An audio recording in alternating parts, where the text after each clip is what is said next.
আর এই যে জেনা চলছে, এই জেনার মধ্যে মূল স্বার্থটা কি? যৌনতা। মূল স্বার্থ কি? ছেলেও চায় মেয়েকে ভোগ করতে, মেয়েও চায় ছেলেকে ভোগ, এবং বলে না না এটা পবিত্র ভালোবাসা, আমরা বিয়ে করার জন্যই জেনা করেছি না, তাই না? বলে না আমরা তো বিয়ে করব, সমস্যা কি? ফ্রি মিক্সিং করলে কি সমস্যা? তাহলে বিয়ে যদি করবা তাহলে মেলামেশা বিয়ের পরেই করো, ব্যাস নিঃস্বার্থ প্রমাণ হবে। বিয়ে যদি করার উদ্দেশ্য থাকে তাহলে বিয়ের আগে আর দেখা সাক্ষাৎ করো না, কথাবার্তা বলো না, একবার বিয়ে করো তারপরে করো, তখন দেখবেন না না এটাতে রাজি না, তার মানে স্বার্থ এখানে আছে। তাহলে নিঃস্বার্থ ভাবে কে আমাদেরকে ভালোবাসে? অতএব প্রিয় ভাইয়েরা এবং বোনেরা যারা শুনছেন লেকচার, নিঃস্বার্থ ভাবে যে সত্তা আমাদেরকে ভালোবাসেন সেই সত্তাকে ভালোবাসতে শিখুন। আল্লাহ পাক তৌফিক দান।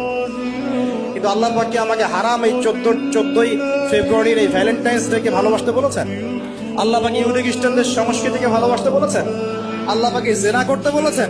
এই ফ্রি মিক্সিং করতে বলেছেন? আল্লাহ পাক পতিতালয়ে রাত কাটাতে বলেছে? গার্লফ্রেন্ডকে ফুল দিতে বলেছে? আল্লাহ রাব্বুল আলামিন কি বলেছে বিয়ের আগে শারীরিক সম্পর্ক করো? আল্লাহ পাক বলেছে যে আজকে সকালে সম্পর্ক করো, কালকে ব্রেকআপ, তারপর আরেকটা মেয়ের সাথে, তারপর আরেকটা ছেলের সাথে? আল্লাহ পাক ফোনে ফোনে এসব প্রেম করতে বলেছে? আল্লাহ পাক এগুলো হারাম করেছেন, বাস আমি করবো না, সিম্পল। নিজের প্রবৃত্তি অনেক কিছু চাইবে, নিজের প্রবৃত্তিকে আল্লাহর সামনে আত্মসমর্পণ করার নাম হচ্ছে ইসলাম।